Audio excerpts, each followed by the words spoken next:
내 자신을 한번 뽐내보고 싶다. 내 자신의 역량을 한번 마음껏 펼쳐보고 싶다라고 하는 분들은 외국계 기업이 굉장히 좋은 그라운드가 될 거예요.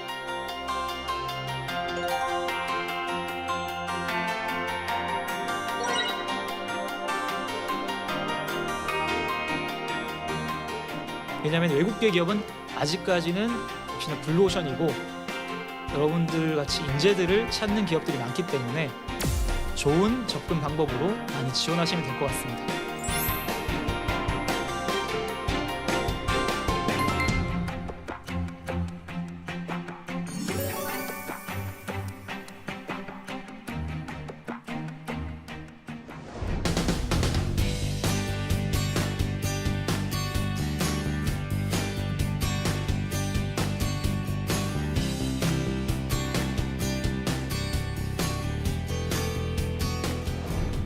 먼저 외국계 기업에 취업하기 전에 우리가 외국계 회사에 대해서 알아야겠죠. 도대체 몇 개가 들어와 있으며 외국계 회사의 문화는 어떤가. 외국계 회사는 산업통상자원부 통계를 바탕으로 하면은 17,000개 정도 들어와 있어요. 굉장히 많은 숫자죠, 생각보다. 외국인이 투자를 했다거나 외국계 기관이 투자를 한 외국계 투자 기업도 있고요. 외국에 본사를 둔 그리고 한국에 지사를 오픈한 외국계 법인 기업도 있습니다. 하지만 이 모든 것들을 합하면은 거의 17,000개 이상의 기업들이 들어와 있어요. 생각보다 굉장히 많은 숫자죠. 이 많은 기업들은 무엇을 의미할까요? 이 많은 기업들이 채용을 한다는 것들을 의미하고, 그러면은 다시 말해서 외국계 기업에 대해서 채용 기회가 혹은 취업 기회가 굉장히 많다는 것들을 의미하죠. 그래서 여러분들이 외국계 기업의 취업에 대한 것들을 간과해서는 안 된다. 여전히 이 많은 기업들은 사람들을 뽑고 있다는 거예요. 하지만 이런 것들을 잘 모르죠. 왜냐하면 외국계 기업들은 여러분들 마음속에 1순위가 아닐 수도 있어요. 대기업이나 공기업이 1순위고 그 다음은 외국계 기업을 넣어보는 거다. 보통 그렇게 넣어보기 때문에 외국계 기업을 주되게 타깃하는 사람들이 들어가기 조금 더 수월한 그런 형태일 수도 있어요. 이건 한경연 자료입니다. 취업 선호하는 기업은 공기업이 압도적이에요. 그리고 대기업하고 중견기업, 그 다음 정부, 그 다음 외국계예요. 중소기업보다 조금 더 높은 수치로 랭킹이 올라와 있어요. 그만큼 외국계 기업에서는 외국계 기업 자체가 여러분들을 많이 선호한다거나 타깃한다거나 그러지 않는다는 것. 사실은 외국계 기업이 좋다 이런 말들은 굉장히 많이 들었지만 내가 직접 취업을 하는데 주된 나의 메인 타깃이 되냐? 그건 또 아닐 거란 말이에요. 그리고 실제 취업 예상 기업은 외국계가 가장 떨어집니다. 가장 밑에 있는 금융기관은 특수산업이기 때문에 기업 형태로 분류하면 외국계가 가장 떨어져요. 이 말은 뭐냐면은 내가 외국계 들어갈 수 있을까라는 걱정이 이미 있다는 거예요. 외국계 좋다는 거 여러분들 많이 알죠. 하지만 나는 외국에서 학교를 나온 것도 그리고 내가 해외 물을 먹은 것도 아니기 때문에 내가 외국계에 과연 어울리는 사람일까에 대한 여러분들 잠재의식 속에 걱정이 있기 때문에 외국계를 타깃하지 못해요. 외국계 기업을 선호하는 비율보다 정말 예상하는 비율도 낮고, 그렇기 때문에 외국계를 타깃하는 사람도 사실상 그 풀이 적다는 걸 의미해요. 그럼 아까 보셨듯이 17,000개나 있는데 한국의 학생들은 외국계를 이렇게 많이 타깃하는 건 아니니까 여전히 이쪽은 블루오션이라 할 수 있겠죠. 왜냐하면 정보의 비대칭성이 있기 때문이에요. 채용 정보를 어디에서 얻어야 되는지, 채용 정보를 보면은 그걸 가지고 이력서는 어떻게 써야 되는지, 내가 익히 알고 왔던 금융기업의 이력서나 대기업의 이력서처럼 박스 형태 템플릿에 칸에 채워 넣는 형태가 아니라 자율 이력서를 내라, 자기소개서를 내라, 커버레터를 내라, 잘 모르겠다 이거예요. 그래서 우리는 관성과도 같이 옆 사람이 가는 대로 대기업도 지원하고 공기업도 지원하고 혹은 공무원도 준비했다가 그런 식이라는 거죠. 하지만 여전히 외국계 기업은 많은 사람들을 채용하고 있고, 그리고 타깃하는 사람은 적기 때문에 이 시장 자체가 여전히 여러분들의 취업 시장에서는 블루오션이 될 수 있습니다. 그래서 외국계 기업을 주되게 타깃해서 열심히 준비해보는 것도 여러분들 취업의 한 방법이 될 수 있어요. 왼쪽 보시면은 사람인에서 발표한 자료예요. 구직자들이 생각하는 외국계 기업의 장점. 여러분들 선입견에 있는 외국계 기업들의 문화예요. 사내복지, 그리고 정시 퇴근, 합리적인 조직 문화. 이 세 개가 가장 커요. 맞는 말도 있고 틀린 말도 있습니다. 외국계 기업의 문화를 조금 보자면은 오른쪽에 나와 있는 것처럼 롤이나 레스폰시빌리티가 굉장히 명확해요. P&G나 여러 가지 대기업들은 들어가자마자 프로젝트 멤버로서 프로젝트를 진행해야 될 수도 있습니다. 그리고 그 프로젝트에 할당되는 내 역할이 굉장히 분명해요. 대기업처럼 30명, 40명 되는 팀 베이스로 움직이는 게 아니라 프로젝트 팀 단위로 움직이기 때문에 10명 이하의 팀을 꾸려가지고 움직일 수도 있어요. 그러면 나는 굉장히 코어한 인력이 되어야지만 그런 프로젝트 멤버로서 수행을 잘 하겠죠. 그렇기 때문에 굉장히 롤이 분명합니다. 그렇기 때문에 개인적인 KPI도 나눠져 있어요. 내가 ABC라는 롤을 맡고 있기 때문에 그 롤은 내 책임이죠. 사수랑 부사수의 관계에서 그런 관계 베이스로 진행하는 것들이 아니란 말이에요. 그렇기 때문에 내 업무에 대한 성과도 정확하게 측정되고 그것을 발판으로 연봉 협상이나 승진이 진행이 됩니다. 굉장히 깔끔한 구조예요. 왜냐하면 외국계 기업들은 이러한 구조를 만들기 위해서 HR팀에서 굉장히 많은 노력들을 합니다. 효율적인 조직을 운영하기 위해서. 그렇기 때문에 차별이 상대적으로 굉장히 적습니다. 왜냐하면 모든 내 업무에 대한 성과가 수치적으로 나타나 있고 그 부분이 모두가 공유가 되기 때문에 나는 내가 일을 잘하는지 못하는지는 공공연하게 알려진 사실이 돼버린단 말이에요. 그렇기 때문에 당연히 나는 옆 사람보다 내가 KPI, 즉 성과 지표가 좋으면은 나는 옆 사람보다 당연히 더 연봉이 많아지는 것이고 또한 승진도 빨라지는 거죠. 이러한 내용들은 굉장히 투명적으로 운영이 돼요. 그렇기 때문에 굉장히 플렉시빌리티가 있습니다. 일이 끝나면 집에 가도 돼요. 하지만 여러분들은 눈치를 본다고 야근을 하는 게 아니라 보통 여러분들의 일이 끝나지 않아서 야근을 하거나 여러분들의 업무 결과가 마음에 들지 않아서 여러분들 자율적으로 야근을 하게 될 거예요. 왜냐하면 내가 이 업무를 맡았고 이 보고서를 다음 주까지 제출을 해야 되는데 내가 검토를 해봐도 이게 말이 조금 안 돼. 데이터가 부족해. 그럼 여러분들이 그걸 두고 그냥 집에 호련히 갈 수는 없겠죠. 불안해서. 그렇기 때문에 여러분들 책상 앞에 앉아가지고 데이터도 더 수집해보는 거고 리서치도 더 해보는 거고 보고서 더 다듬는 거예요.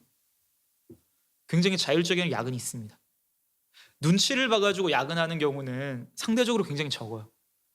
물론 몇몇 로컬라이즈된 한국 기업들은 한국계 기업들의 문화가 녹여져 있는 경우도 있어요. 굉장히 오래전에 한국에 들어왔다던가 그러한 기업들은. 하지만 한국에 있는 대기업이나 중견, 중소기업보다는 상대적으로 굉장히 적습니다. 그리고 장점이자 단점인 셀프 트레이닝을 하셔야 돼요. 물론 SAP나 여타 기업들은 미국 본사에 가가지고 6개월 동안, 3개월 동안 트레이닝을 받을 수도 있어요. 혹은 그러한 코스가 있는 경우도 있습니다. 하지만 대다수의 기업들이 트레이닝에 포커스가 맞춰져 있지는 않아요. 이미 그만큼의 기반 지식이나 경험이 있는 사람을 뽑으려고 하고 그리고 들어와서는 우리 문화에 녹일 수 있을 만큼의 트레이닝을 시키는 거지 아예 처음 단계부터 트레이닝을 시킨다? 이건 조금 드물어요, 사실. 국내 대기업들이나 금융 공기업들은 들어가자마자 6개월간의 OJT 기간에서 많은 것들을 가르쳐주고 그러기도 하죠. 물론 그게 장점일 수도 있어요. 하지만 나중에는 여러분들이 한 셀프 트레이닝에 길들여져 있다 보면은 여러분들 스스로가 일을 하는 방법을 여러분들 스스로가 찾을 수 있어요. 그리고 셀프 트레이닝 하는 동안에 여러 가지 어시스트는 외국 기업에서 다 해줍니다.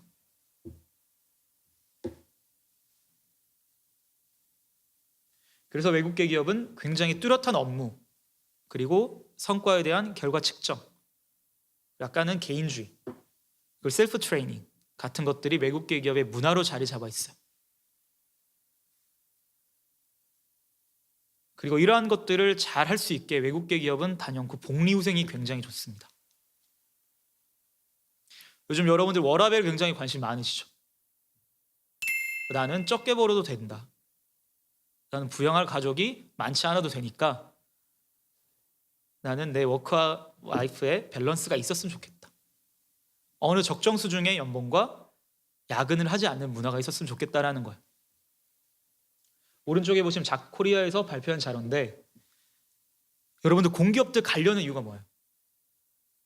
첫 번째는 정년 보장, 두 번째는 워라밸이겠죠. 뿌옇게 그러한 판타지가 있잖아요. 그렇죠? 공기업만큼 외국계 기업도 워라밸이 괜찮다는 수치가 나와 있죠. 물론 외국계 기업 전체가 다 그렇다는 건 아니에요. 평균적으로 공기업만큼 워라밸이 좋다는 것들은 증명이 된다 이거죠. 대기업하고 중소기업은 가면 갈수록 떨어지죠. 야근 비율도 중소기업, 대기업 쪽으로 갈수록 가면 올라가요. 그렇기 때문에 외국계 기업 자체는 공기업만큼의 워라밸과 야근 비율을 어느 정도는 보장한다는 걸 의미해요. 그리고 연봉 자체는 대기업보다는 좀 떨어질 수 있습니다. 왜냐? 외국계 기업도 여러분들의 실력을 측정하는 단계예요. 이 연봉은 신입 연봉을 의미하는데 이 친구가 들어오자마자 우리 기업에서 엄청난 실적을 낼까에 대한 의구심이 있는 거죠. 그래서 처음에는 조금 낮게 시작할 수 있어요. 하지만 여러분들이 그만큼의 실적을 내면은 그 어떤 기업보다 높은 연봉 상승률과 높은 연봉을 쥐어줄 겁니다.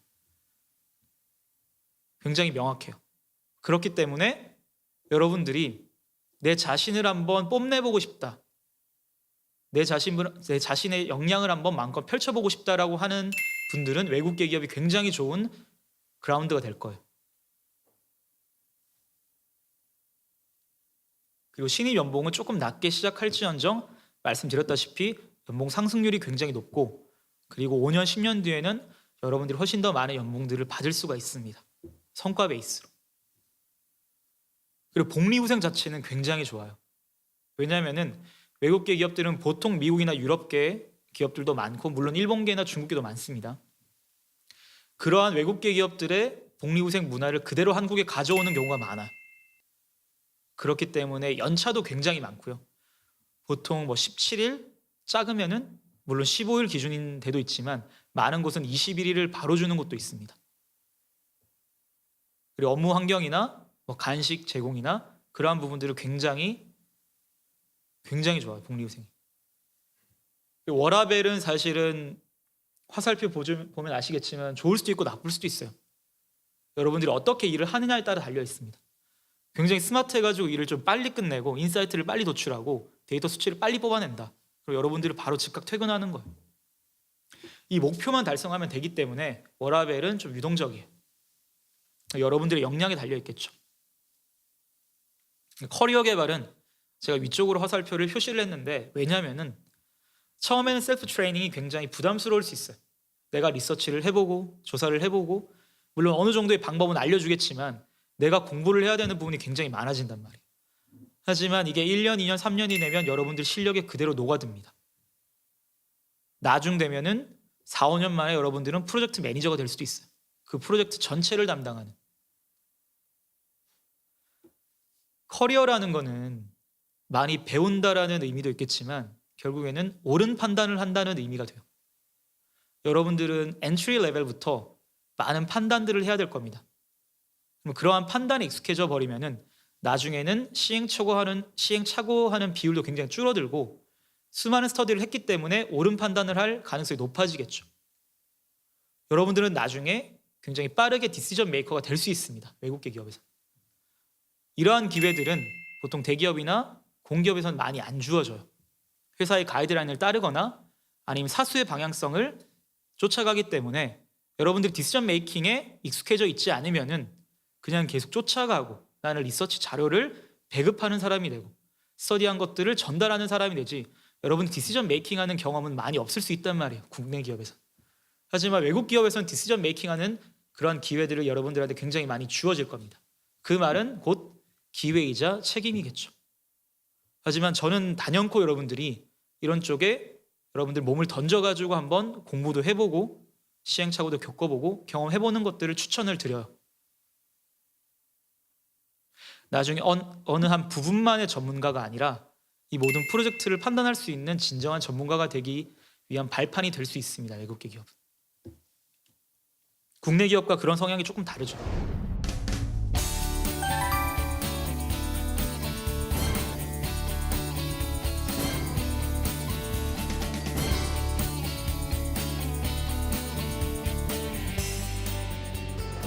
이러한 사이트들을 많이 봐야 돼요. 슈퍼루키는 신입 인턴 공고만 타겟팅 해가지고 올려드리고 있습니다. 그리고 그 옆에 있는 피플앤잡도 있고요. 글래스도어나 링크드인 같은 사이트들도 있어요. 그리고 더뮤즈나 그 외에 네이버나 다음 카페에 있는 외치성이나 외계인 같은 카페들도 있겠죠. 외국계 기업은 채용 공고를 올릴 때 굉장히 다양한 채널을 사용하고 있기 때문에 여러분들이 이 많은 채용 공고 사이트들을 트래킹하는 게 굉장히 중요합니다. 위클리로 트래킹하는 게 굉장히 중요해요. 엑셀에다가 이 사이트들의 링크를 걸어놓고 일주일에 한 번씩 꼭 들어가가지고 어떤 채용 공고들이 업데이트 되어 있나를 체킹하는 게 굉장히 중요합니다. 왜냐하면 많은 외국계 기업들의 채용 공고는 채용 시 마감인 경우도 있고 빨리 지원하는 사람일수록 훨씬 더 빨리 검토되는 경우가 있어요.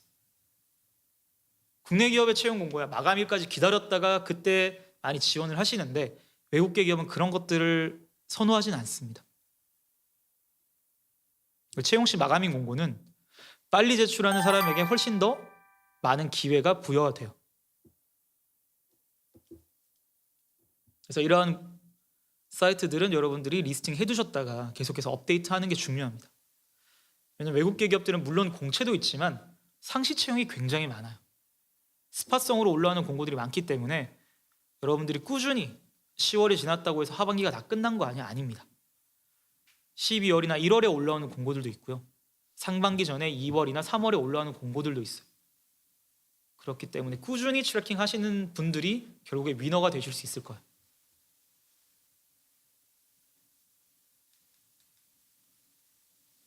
그러면 여기 들어가서 채용 공고를 봤어요. 여러분들 굉장히 생소하실 거예요. 처음에는 영어로 된 장문의 채용 공고가 올라와 있기도 하고 무슨 이런 정보가 많아 라고 생각되실 수도 있어요.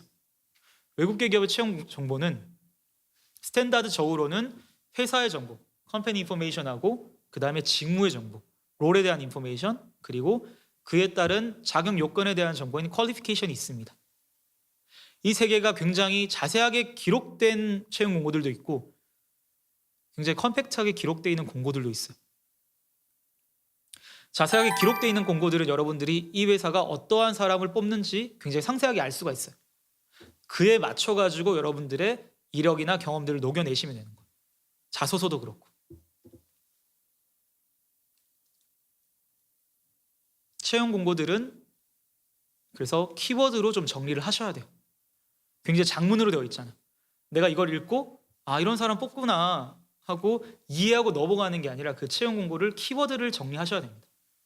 그리고 그 키워드별로 나의 역량, 경험, 영어 실력 같은 것들을 녹여내셔야 돼요. 재구성을 하셔야 된다는 거죠. 그리고 그 키워드들은 산업이나 직무나 스킬이나 애티튜드 같은 구조화된 시각으로 바라볼 필요가 있습니다. 제가 사례로 채용 공고 하나를 들고 왔는데 SAP라는 그룹이에요. SAP라는 그룹 아시는 분? 난 SAP 알고 있다. 삼성이나 현대만큼 좋은 기업입니다. 정말이에요. 특히나 매년 채용하는 세일즈 아카데미에서는 미국 쪽으로 넘어가서 연수를 받으실 수도 있고요. 외국으로 넘어가가지고 굉장히 좋은 기업이에요. 여러분들은 모르고 계셨지만 여기에 세일즈 아카데미 채용 공고를 한번 볼게요. 보통 여러분들이 이런 채용 공고 딱 보자마자 뭐부터 보냐면 그냥 직무부터 봐요. 모집 분야부터. 솔루션 B2B 영업이구나. 영업이네. 그럼 영업 관련해서 내가 그냥 넣어야겠다 라고 생각을 하고 그냥 지원하고 마시죠. 거기서 끝나시죠. 하지만 외국계 기업의 채용 공고는 철저하게 분석을 해야 돼요. 영업이라 하더라도 그 회사에서 요구하는 어떠한 영업적인 역량이 있는지, 세부 직무는 어떻게 나와 있는지, 그리고 그러한 롤을 잘 수행하기 위해서는 나는 어떤 역량이 있다라고 이력서에 설명을 해야 되는지, 이러한 부분들을 고민을 하셔야 되는 거예요. 그래서 국내 기업처럼 단순히 영업, 마케팅 이걸 보고 나 영업 지원할래, 마케팅 지원할래 이게 아니라 조금 더 깊게 파고 드셔야 돼요. 오른쪽에 보시면 세부 직무라는 칸이 있죠. 이거를 자세히 보셔야 됩니다. 그리고 여기에서 키워드들을 뽑아내시는 거. 이거는 국문으로 되어 있어서 조금 쉽게 뽑아낼 수도 있지만 영문으로 되어 있는 것도 조금 뽑아내셔야 됩니다. 솔루션 B2B 영업이거나 최신 IT 동향이나 채널 및 솔루션 영업, 그리고 고객사 시장조사 및 분석 같은 것들이 있죠. 그럼 영업을 하기 위해서 왜 이런 일들을 해야 되는지 고민을 하셔야 돼요. 솔루션 B2B 같은 것들은 기업이 속한 산업이죠. SAP가 팔고 있는 소프트웨어가 뭐더라, 기업 홈페이지를 들어가서 스터디도 조금 해보시고 그에 관련된 나의 역량이 어떤 것들이 있는지 찾아봐야겠죠. 없다면은 소프트웨어나 IT 베이스에 대한 공부도 조금 하셔야 돼요. 그리고 B2B 영업이라면은 어떤 역량들이 필요한지, B2C하고는 어떤 면들이 다른지도 파악을 하고 계셔야 돼요. 그래서 그러한 차별되는 면들을 여러분들이 이력서나 자기소개서에 녹아내셔야 됩니다. 전혀 B2B 영업에 대한 것들을 모른 채 그냥 여러분들이 알고 있는 B2C 영업에 대한 내용들을 자소서나 이력서에 담으시면은 전혀 여러분들이 어필할 수 없는 이력서가 되는 거예요. 최신 IT 동향도 있죠. 클라우드나 IoT나 빅데이터 이런 것들을 여러분들은 전공 수업에서 못 들으셨을 거예요. 하지만 지금 대학생이라면은 관련 교양 수업을 들을 수도 있고, 그건 관련해서 여러분들이 스터디를 만들어 가지고 매번 프로젝트를 스터디 내에서 진행해 볼 수도 있는 거예요. 그리고 밑에 채널 및 솔루션 영업이나 고객사 시장조사 같은 것들도 있습니다. 영업이 왜 고객사 시장조사를 해야 될까요? 왜 고객사 시장조사를 해야 되죠? 왜 그러한 부분을 이 세부 직무에 넣어놓은 걸까요? 틀리더라도 발표하셔도 좋아요. 영업이 왜 고객사에 대한 시장조사를 해야 될까요?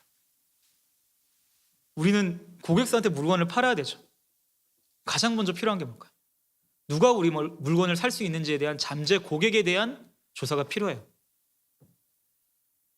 그럼 그 잠재 고객에 대한 조사를 끝냈으면은 그 고객들이 어떤 것들을 원할지 그들의 니즈를 조사하는 것도 필요하죠. 그래야지 그 니즈를 바탕으로 한 우리 서비스를 구성을 할 수 있으니까. 영업이라는 거는 굉장히 포커스된 고객 지향주의적이에요. 고객이 뭘 원하는지 알아야지 내가 가서 쓸데없는 물건을 안 꺼낼 거 아니에요. 그들이 원하는 물건을 꺼낼 거 아니에요. 그렇기 때문에 영업에 있어서는 고객 지향주의적인, 특히나 고객 시장 조사나 분석이 가장 중요한 스킬입니다. 여러분들이 아무리 영업이면은 뭐 사람 만나고 사람들한테 친근하게 대하고 이런 스킬들이 중요하겠지 해가지고 자소서나 이력서에 잔뜩 적어놔도 이러한 내용이 없으면은 여러분들의 이력서는 매력적이지 않은 이력서가 되는 거예요.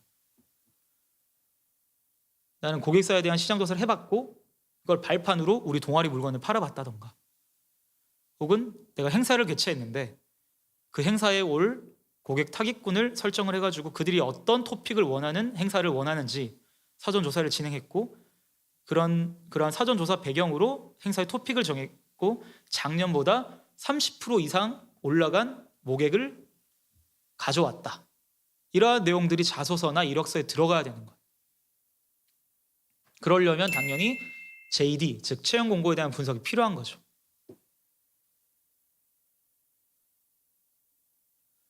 그리고 당연히 SAP는 IT 베이스의 기업이기 때문에 IT에 대한 부분도 따로 공부를 하셔가지고 그런 부분들을 이력서나 자소서에 넣으셔야 되는 거예요. 그럼 단순히 이것만 보고 끝이 났냐? 그건 아닙니다. 이것보다 조금 더 적은 정보가 수록되어 있을 수도 있어요. 그리고 더 많은 정보를 얻기 위해서는 기업의 커리어 페이지에 들어가 봐야 됩니다. 수많은 외국계 기업들은 커리어 페이지가 따로 있어요. 별도로 오른쪽 상단에 커리어스라는 섹션이 있을 겁니다. 거기 눌러가지고 어떤 일들을 하는지 알아볼 수가 있어요.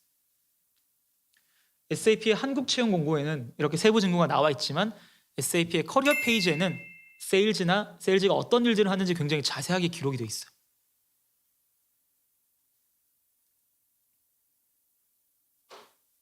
이런 부분을 내 이력서랑 매칭을 시키는 거죠.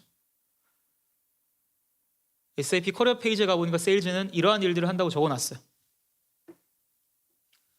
첫 번째는 leading a team. 팀을 이끄는데 책임감이 있어야 된다. 그러한 업무를 담당한다. 그럼 당연히 나는 리더십을 강조해야 되는 거고 팀을 이끌어본 경험을 내 이력서나 자소서에 녹여야 되는 거겠죠.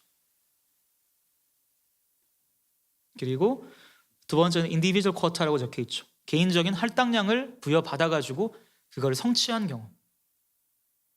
단순히 팀의 일원으로서 어시스트 한다거나 기여를 한 게 아니라 내 개인적인 할당량을 내가 채워본 경험 혹은 개인적으로 활동을 해가지고 영업을 진행해본 경험들이 수록되어 있으면 가장 좋아요. 그리고 세 번째는 컨택 커스터머라고 돼 있죠. 이러한 부분들은 고객하고 직접 페이싱을 했다던가 커뮤니케이션을 했다던가 전혀 두려움 없이 낯선 사람하고 그렇게 네트워킹을 해본 경험들. 그리고 그 밑에는 meaningful relationship이라고 돼 있습니다. 그리고 그들하고 의미 있는 관계를 만들어 본 경험들. 그들이 내 물건을, 내 서비스를 나의 어떤 부분이 필요해가지고 나에게 연락을 줬다던가 그렇게 만들어 본 경험들이 필요하겠죠. 마지막에는 그들의 니즈를 이해해 본 경험들. 그들의 니즈를 이해하려면 어떻게 하겠죠? 먼저 들어야 돼. 이 사람은 원하지 않는데 내가 잔뜩 상품 소개만 하고 30분을 소비한 뒤에 그 사람하고의 미팅이 끝났어요. 그럼 그건 의미 있는 미팅일까요? 그들의 니즈를 파악한 걸까요? 그렇지 않죠. 그들이 뭘 원하는지, 어떠한 어려움에 처해 있는지, 지금 이슈가 뭔지를 먼저 듣고 난 뒤에 그들의 어려움과 이슈를 해결해 줄 수 있는 우리 서비스가 어떤 것들이 있는지 탐색을 하고 그거를 전달해야 되는 거예요. 너희들의 이슈가 이거고 이 이슈를 해결해 줄 수 있는 우리들의 상품이 이거고 똑같이 이 이슈를 해결한 다른 기업들에게 다른 기업들의 사례가 있다. 우리 상품을 통해 가지고 그런 식으로 설명을 계속 해야 되는 거예요. 니즈와 솔루션과 레퍼런스나 베스트 프랙티스 같은 우수 사례를 한꺼번에 담은 그런 프로포절을 진행을 해야 되는 거죠. 그럼 그러한 경험이 있는 이력서나 자소서를 훨씬 더 선호하는 거예요. 물론 제가 지금 말씀드리는 게 굉장히 무거울 수도 있습니다. 그러한 경험이 없을 수도 있지만 여러분들 이력을 잘 돌이켜보면은 내가 어떤 친구를 설득했던 경험이나 어떤 동아리 장을 설득해가지고 우리하고 어떤 파트너십을 맺었던 경험들이 있을 거예요. 그러한 것들을 잘 녹이셔야 되는 거예요. 여러분들 7가지 키워드를 여기서 뺄 수가 있는 거죠. 보통 이러한 질문들이 많이 나와요. 기업마다 천차만별이긴 하지만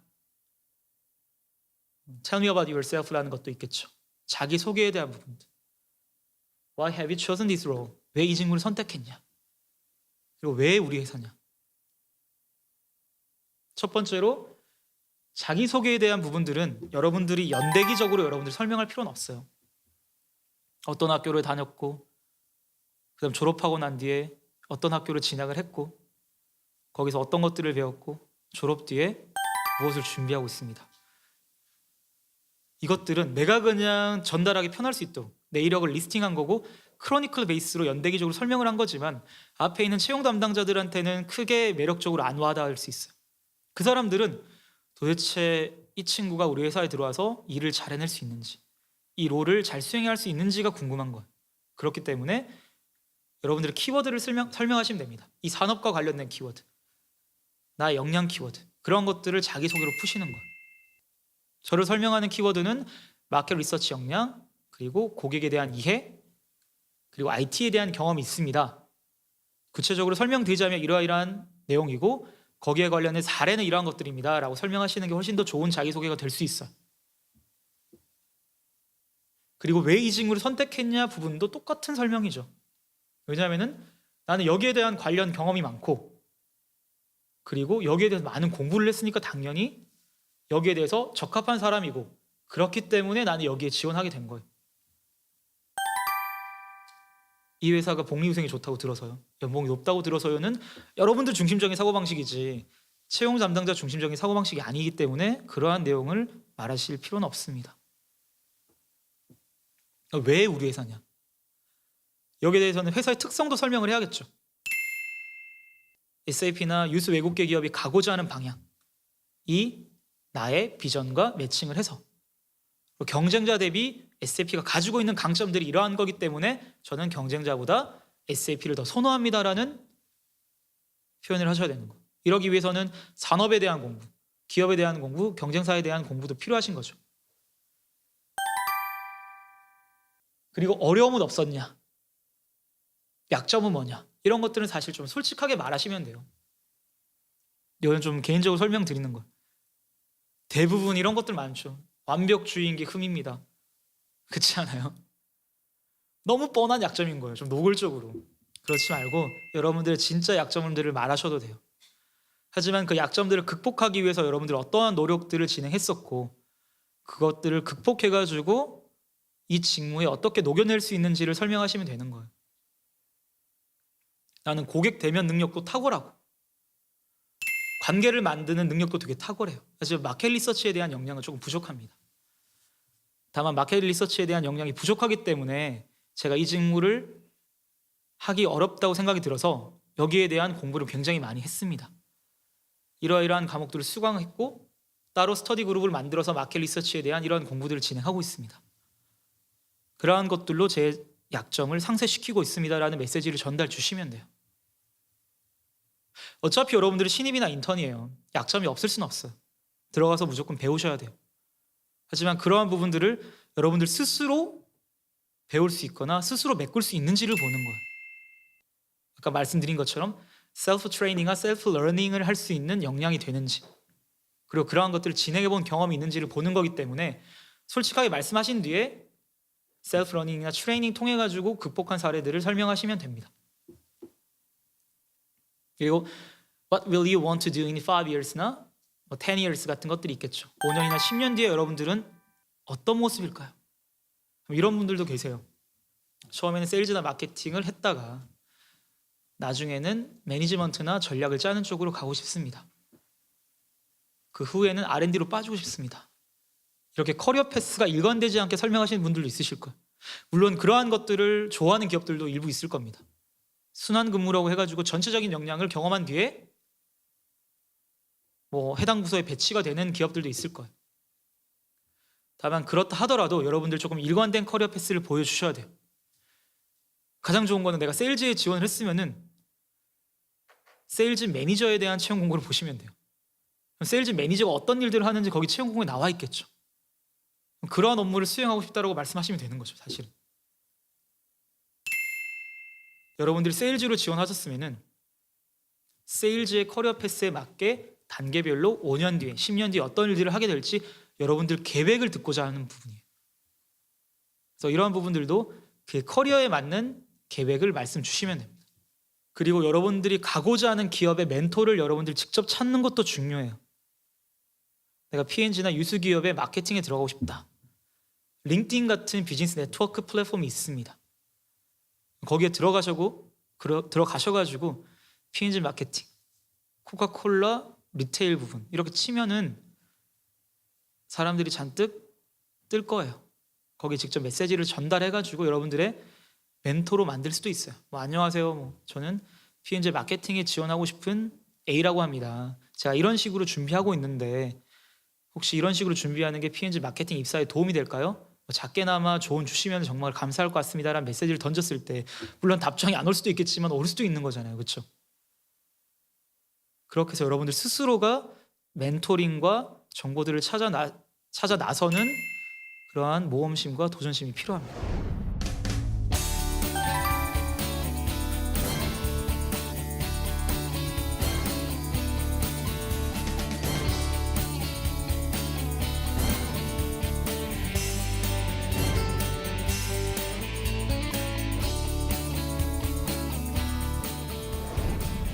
그런 좋은 툴도 있죠. 링크드인 같은 툴도. 이렇게 해서 여러분들은 외국계 기업의 현황, 그리고 문화, 채용 공고를 찾는 법, 찾아서 분석하는 법, 그에 따라 이력서랑 커버레터를 작성하는 법, 그리고 면접을 준비하는 법, 그리고 다양한 FAQ, 그리고 인맥을 만드는 법들을 여러분들 오늘 배우셨어요. 이러한 내용을 바탕으로 여러분들은 이제 차근차근 스테이지 바이 스테이지로 외국계를 준비하시면 됩니다. 그래서 오늘 제가 전달드린 외국계 기업의 현황에 대한 정보, 그리고 채용 공고에 대한 정보, 그리고 이력서 자소서에 대한 정보들을 가지고 여러분들이 다양하게 이력서도 넣어보시고 채용도 많이 하시길 빌게요. 왜냐하면 외국계 기업은 아직까지는 역시나 블루오션이고 여러분들 같이 인재들을 찾는 기업들이 많기 때문에 좋은 접근 방법으로 많이 지원하시면 될 것 같습니다. 오늘 이렇게 참석해 주셔가지고 대단히 감사드립니다. 감사합니다.